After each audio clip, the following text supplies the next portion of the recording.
Hello, good morning on Sunday, August the 7th, 2022. I'm going to wait for a few people to join. This is unexpected, but I want to share something and get your take on it. Thank you. Welcome if you are joining from Facebook or Twitch. Thank you. And I will wait for a few more people to join. Thank you. This is just unexpected. Wanted to watch something with you all and see what you think. So let's see if anybody has. Oh, Mother of Messages. Thank you for joining. Sentinel. Wow. You are joining from Spain.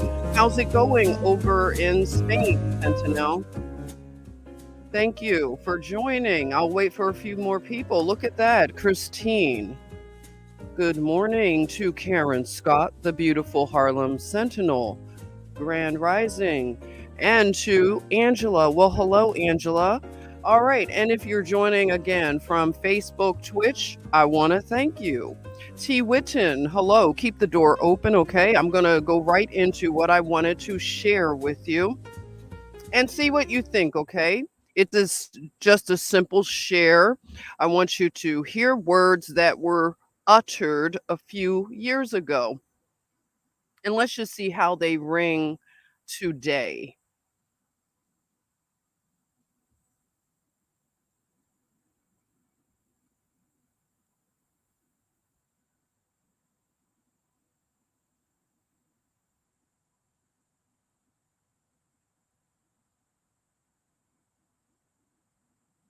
We must take back the streets. It doesn't matter whether or not the person that is accosting your son or daughter or my son or daughter, my wife, your husband, my mother, your parents. It doesn't matter whether or not they were deprived as a youth. It doesn't matter or not whether or not they had no background that enabled them to have to become socialized into the fabric of society. It doesn't matter whether or not they're the victims of society. The end result is they're about to knock my mother on the head with a lead pipe, shoot my sister, beat up my wife, take on my sons. So I don't want to ask what made them do this. They must be taken off the street. That's number one. There's a consensus on that. Unless we do something about that cadre of young people, tens of thousands of them, born out of wedlock, without parents, without supervision, without any structure, without any conscience developing, because they literally, I yield myself 3 more minutes, because they literally have not been socialized. They literally have not had an opportunity. We should focus on them now. If we don't, they will, or a portion of them will, become the predators 15 years from now. And Madam President, we have predators on our streets that society has, in fact, in part because of its neglect, created. Again, it does not mean because we created them that we somehow forgive them or do not take them out of society to protect my family and yours from them. They are beyond the pale, many of those people. Beyond the pale. And it's a sad commentary on society. We have no choice but to take them out of society. And the truth is, we don't very well know how to rehabilitate them at that point. That's the sad truth. I'm the guy that said, rehabilitation, when it occurs, we don't understand it, notice it. And even when we notice it and we know it occurs, we don't know why.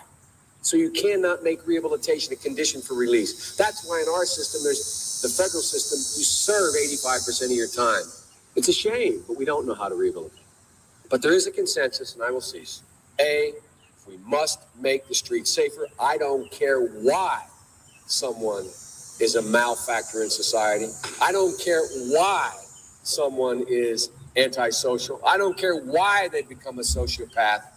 We have an obligation to cordon them off from the rest of society, try to help them, try to change the behavior. That's why we do in this bill. We have drug treatment and we have other treatments to try to deal with it. But they are in jail, away from my mother, your husband, our families.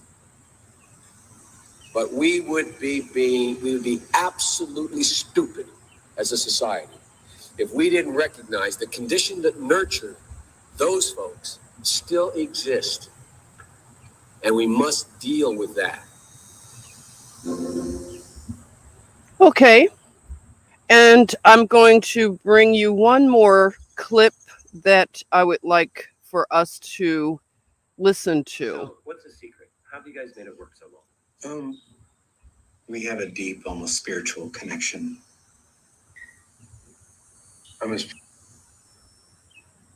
Okay, let me get this set up.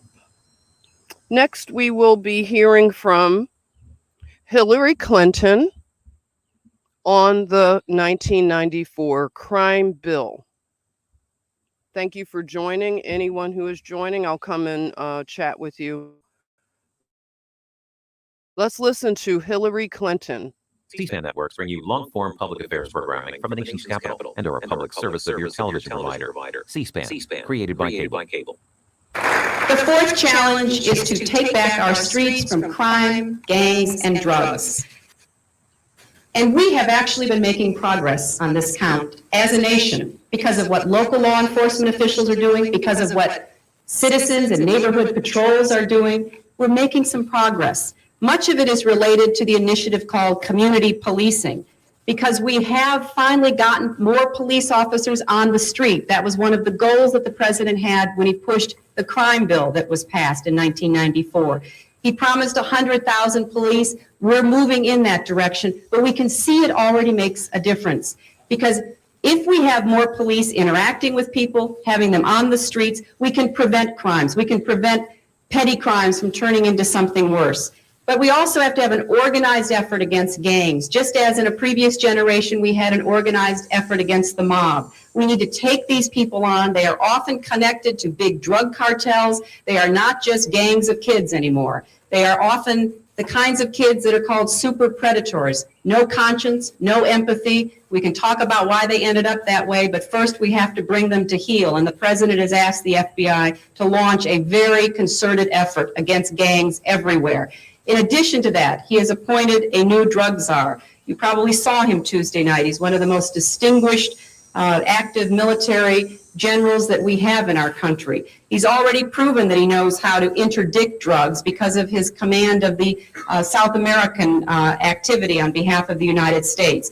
But General McCaffrey will make a big difference. And I believe it is now time for all of us to know what we can do individually to be part of this anti-crime, anti-gangs, anti-drug effort. The fifth challenge is to protect the environment. Okay, so we heard from Hillary on that crime bill.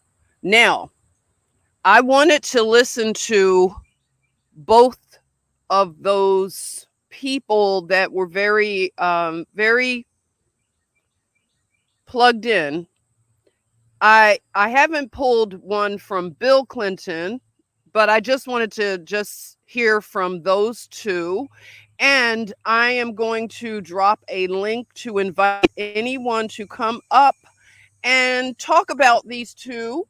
Right before I'm going on at 11 for live streaming of Jenny the John Radio on Station Head. I would love if you join after, and I'll drop links for that. So right now, let me drop a link to come up, pop up, okay? Let's talk about this crime bill and how did this age? How do you think it aged? What do you think of Joe Biden, the senator from Delaware, and what he said? His impassioned speech on crime and his very heavy-handed, this is my opinion, so this is me speaking on my opinion. It appeared to be very heavy-handed, very impassioned, and it seemed to focus on the inner city when he spoke about how these predators would come from single families, and he did not want them around his family to possibly cause harm. So he was very protective of his family when he was speaking of he doesn't want these predators to affect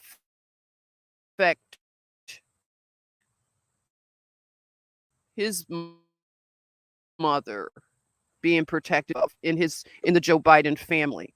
Okay, so I have Karen. All right, Karen. Welcome. And thank you for joining. Anybody else want to come up? Come pop up, pop up. This is your time to pop up. I got the link there. Hey, Mr. Okel, thank you for joining. And Mother of Messages, thank you for joining. And anyone that I missed, I will come and chat with you. But thank you so much. So, Karen, in watching those two small clips of Joe Biden and Hillary Clinton speaking of the 1994 crime bill, can you tell me from your point of view, being a New Yorker and having seen things happen since that time, what would you say after listening to those? What would I say? I want to flush them down a toilet because living in New York City, I have seen how the crime bill has affected many, many families. It has affected my family personally. Trump released one of my cousins from jail under, when he was releasing inmates. Trump released him. He did almost 35 years in jail. He did more time than he needed. His son would keep going back there to see Obama, and they would just keep closing the door on him. But Trump released him.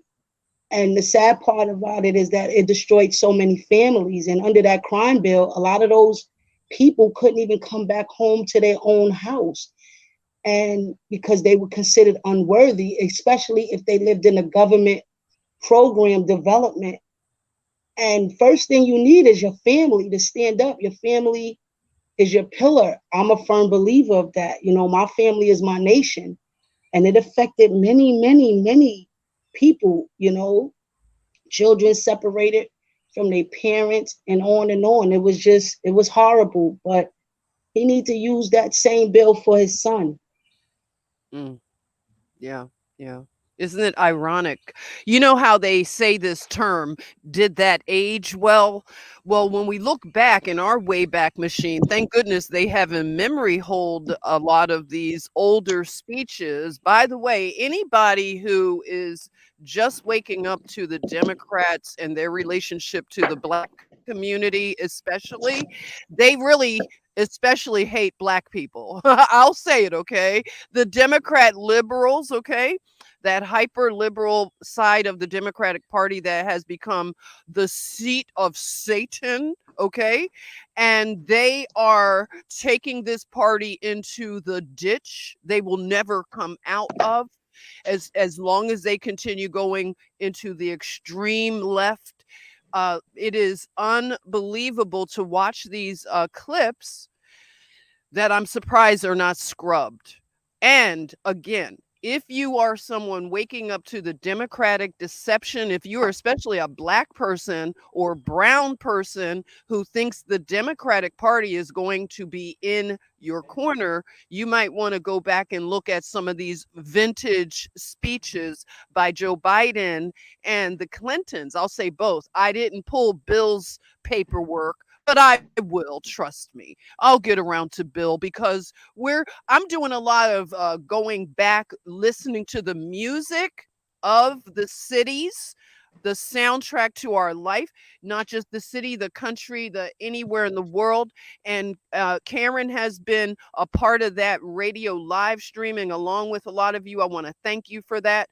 But, Karen and I have listened to a lot of the same music that was on the airwaves of Philadelphia and New York City. We had Wendy Williams, both markets. Wendy came down to Philadelphia. She worked in that market for a while. So we had her, you had Wendy. So we grew up on radio, WDAS, FM. We had AM talk radio for the Black community to, you know, spread awareness, but the music that played on our airwaves was such a high frequency. This is when families were intact. You know, people were going to eat dinner at grandma's house every Sunday. Our families were not in the condition that they are in today. And Karen can tell you the condition of Harlem and what happened when this crime bill hit. And just, you know, thinking back to even the degradation of the airwave and the sound quality of the music. Can you speak to that even, Karen? Well, if you listen to a lot of the songs from like the 70s up until like 89, if you listen, it was all about love and I love you. A man knew how to express himself to a woman in a song and speak words of her being a woman. They turned it into them degrading the woman. And, you know, the music was just love. You know, people would have their little weekend get togethers with their family. That music didn't want to make you get up and kill anyone, you know? It made you, you know, feel a soothness within yourself. To me, I love music. Music is not only a sound, it's a frequency, it's a feeling, it's an experience. It doesn't have a color on it. Like when we go to other countries like England and we listen to the English soul, you know, it's a frequency. You remove the color. You just listen to the sound and see how it resonates with you. But they've changed it. Like I believe there's a difference between hip hop and rap. You know, there's hip hop versus rap. Hip hop was more conscious. It was more unity. Rap, it is what it is. It's going to wrap you up and put you in a whole another mental state. Right.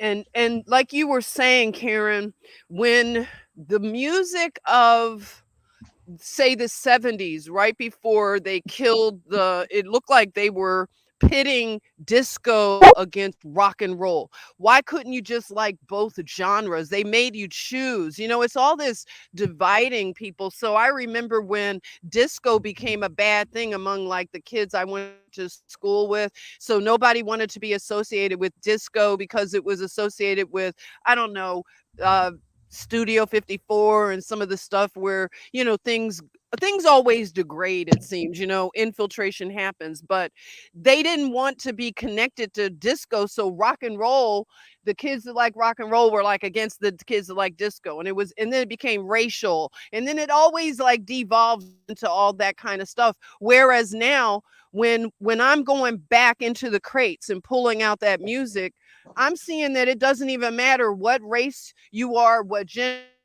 what background, sex, orientation, whatever gender, whatever, what country you come from. This soundtrack of what I call the music trust. Thank you, Kevin Gillespie in Los Angeles, press one. So the music trust, this is the soundtrack of the people. And if the music doesn't make the people feel good, have a good frequency, family oriented, love oriented, not bitches and hoes. Where, you know, when did that come in? Like, you know, I'm listening to this music where it's romantic and the man is not afraid to be called a simp. The woman is not afraid to, you know, let her guard down, which now her guard is up because of all the foolishness that has occurred with this gender war and gender confusion.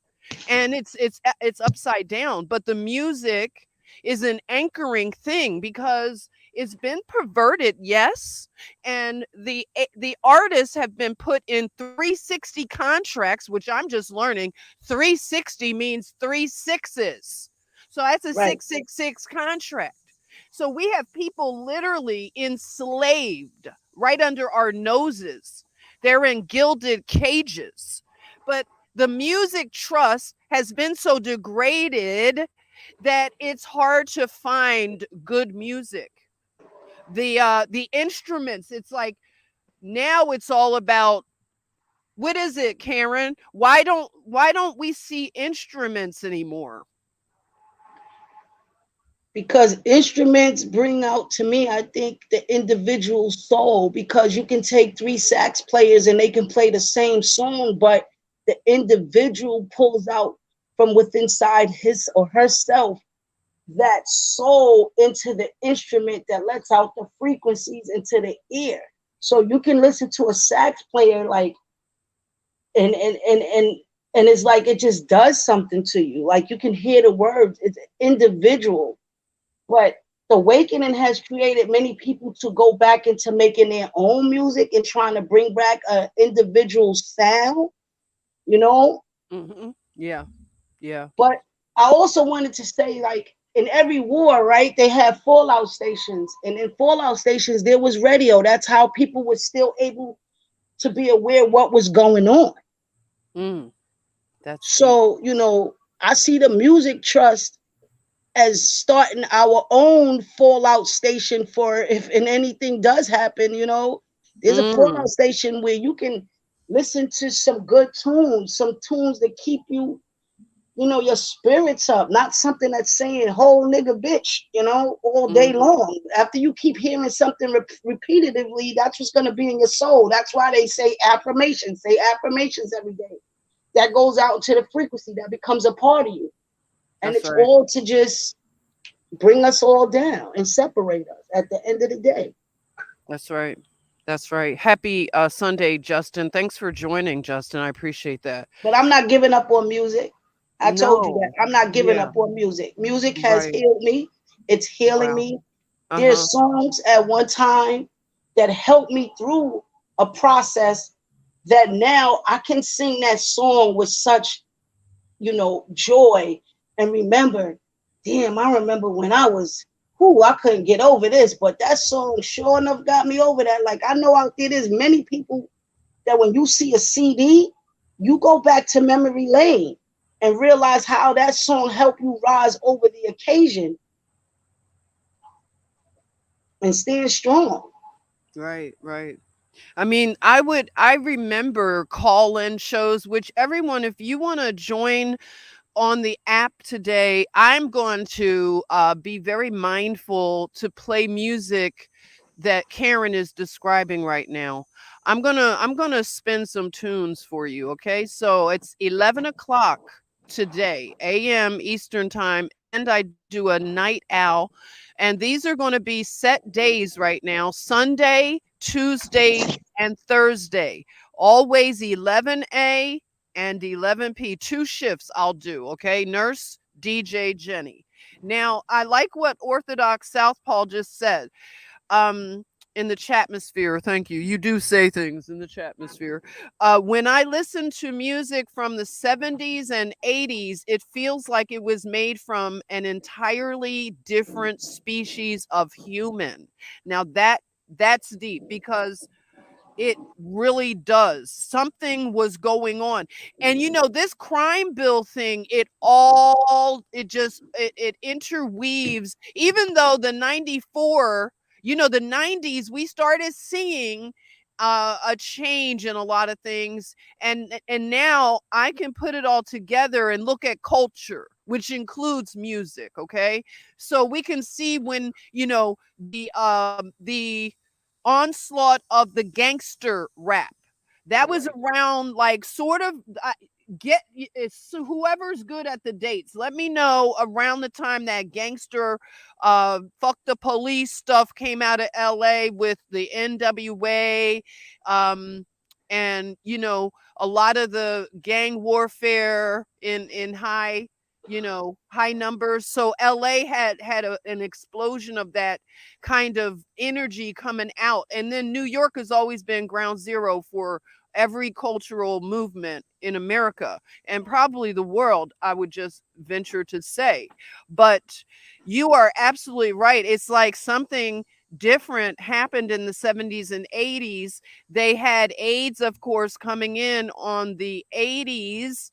And that was right after that good kind of 70s. People were getting out and dancing, and people were getting together like in New York, like a melting pot. It didn't matter what race you were, whatever. They were all up there, and Nedge was up there dancing in studio. I mean, Soul Train, that whole like thing in the 70s. It was a vibe. And I saw where someone said it's hard to even approach women now. Yeah, it's hard because women have come into some, I don't know what wave is Nazi wave feminism right now that is going on. And it takes women like us to stand up and put a standard against it and say, oh, no, no, no. You are not taking any more ground. You've gone too far. Okay.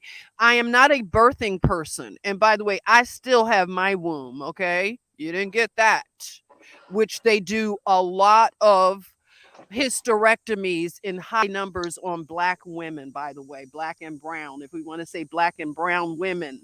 It's a lot of stuff that we are just going to have to talk about because it all factors in, and it affects us all.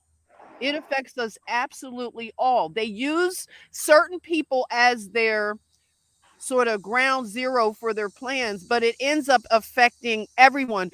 Who would have thought, like when you were looking at crackheads, right, Karen, walking around, I would be walking over crack vials when I went to nursing school in the 90s in Philadelphia.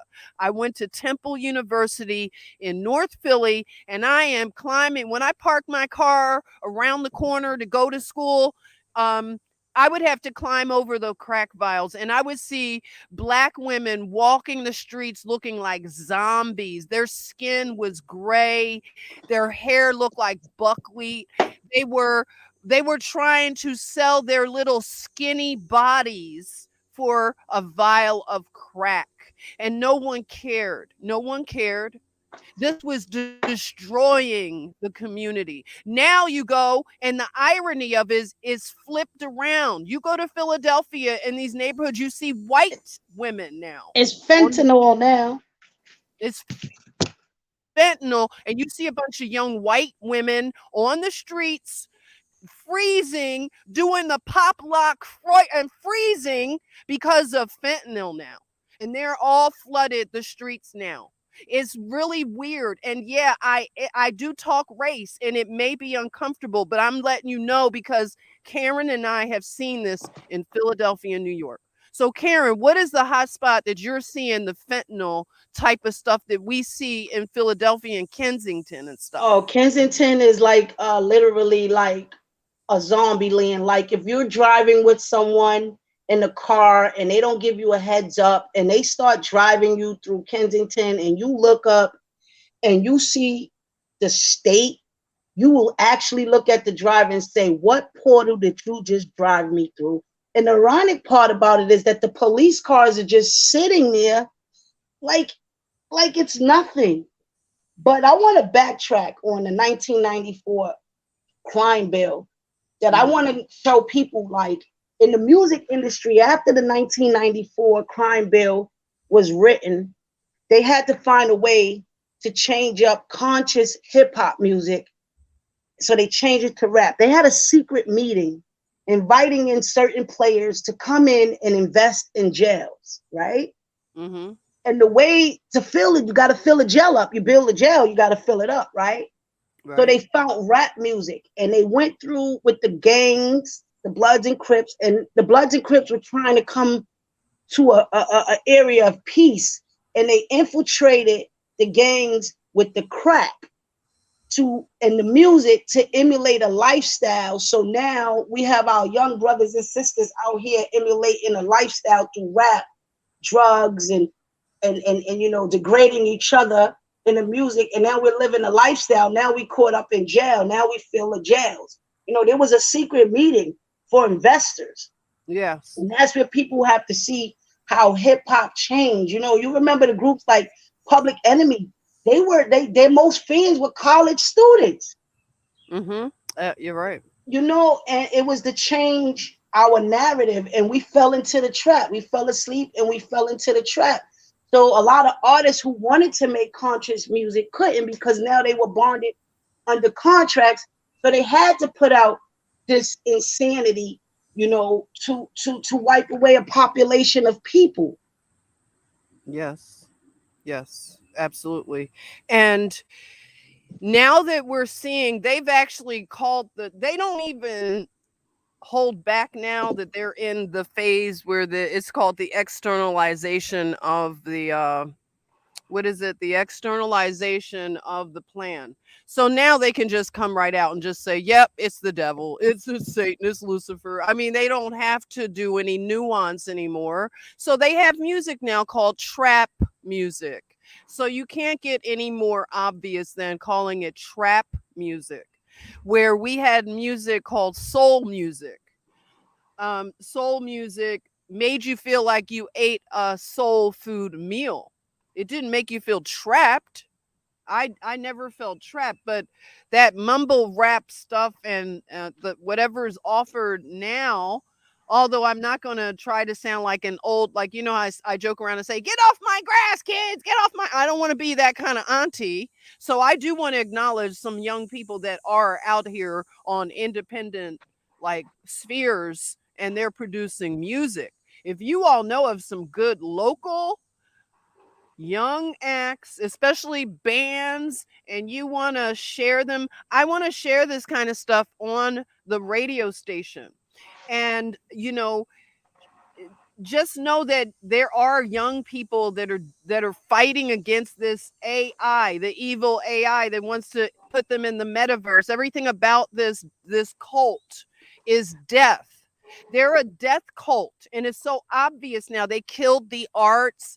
It's no more comedy anymore. Like Karen, who, like, that's why I love Salty Cracker, and you know, I always talk about Paul Romano because they're my news sources, because I need to laugh at this point because it's so ridiculous now with the culture. It's hard to like be okay with it. And that's why I'm circling back to the crates to listen to the music trust before the music went into the toilet.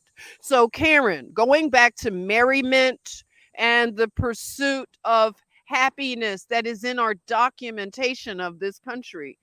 Who used to make you laugh when you wanted to get a good belly, like a laugh that would make you have abs, summer abs? Who was that? Okay, growing up, it was Paul Mooney and Richard Pryor because they took real life situations and was able to turn it into a joke where it didn't offend you, but you was able to think, laugh, and have it resonate.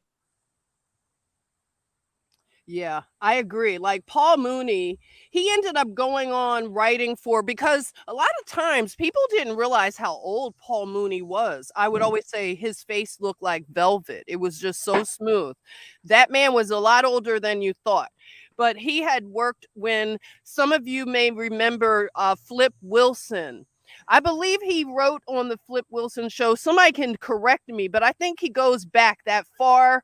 And, you know, Richard Pryor and a lot of those older acts, even Bill Cosby. I'm not going to see, this is why I want to go back to the music trust, is that things have happened. Yes, sure.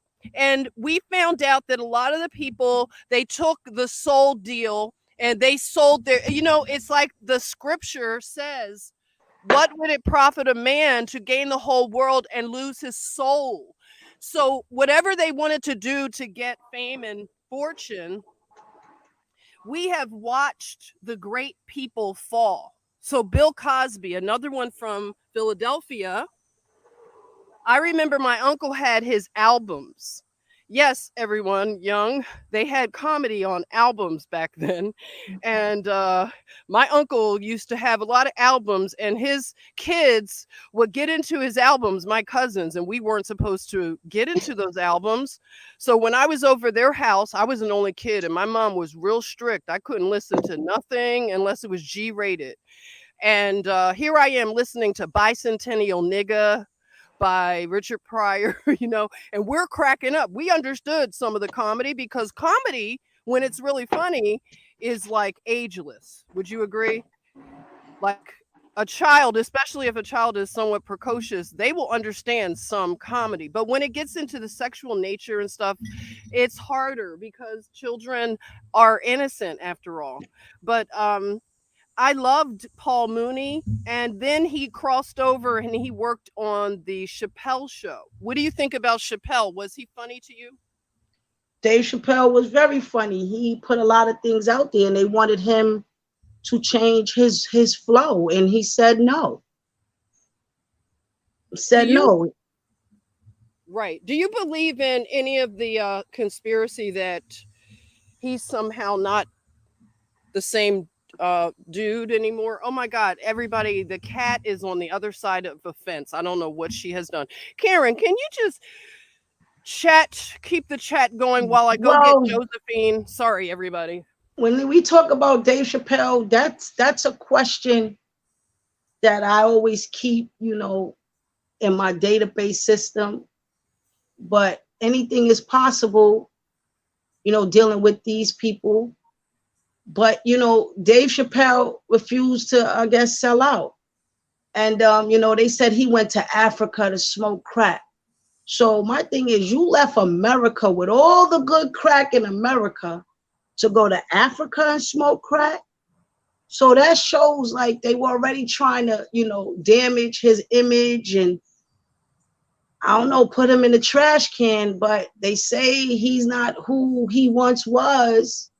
Only time will tell on that one. But I just want people to know, don't give up on the things that kept joy in your life, kept joy in your heart, Just keep pushing forward because God wins. Keep the faith. That's all it's about. Keep your faith. Stay strong.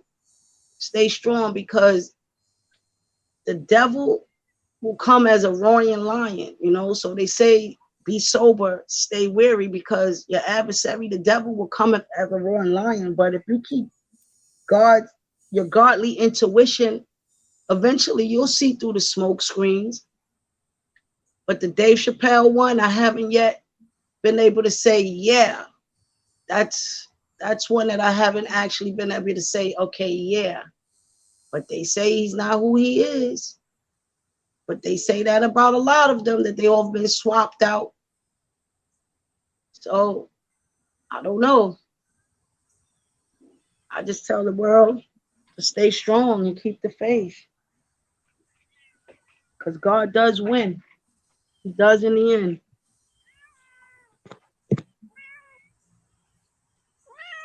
But if you guys have the time, join stationhead.com, Jenny the John, the Music Trust.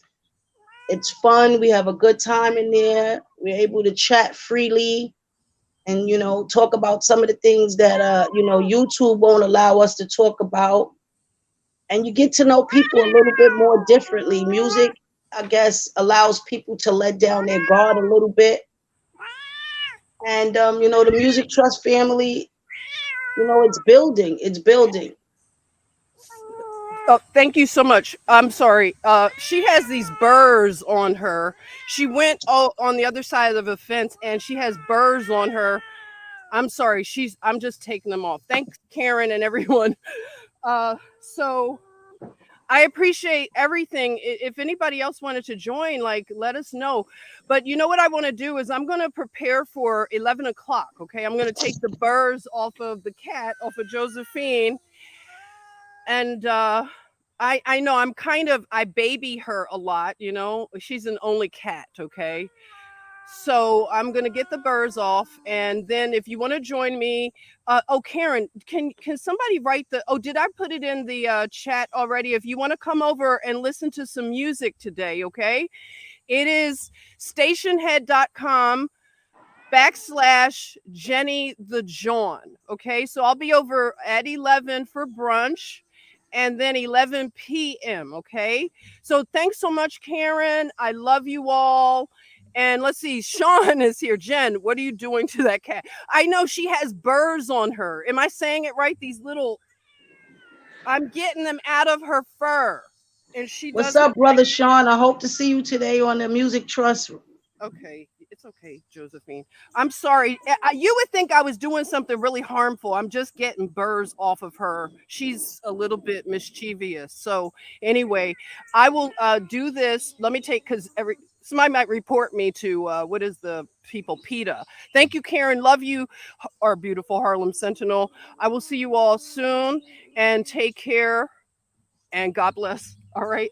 And if I haven't gotten a chance to see you over here, let me see you in the chatmosphere. Okay. All righty. Bye bye.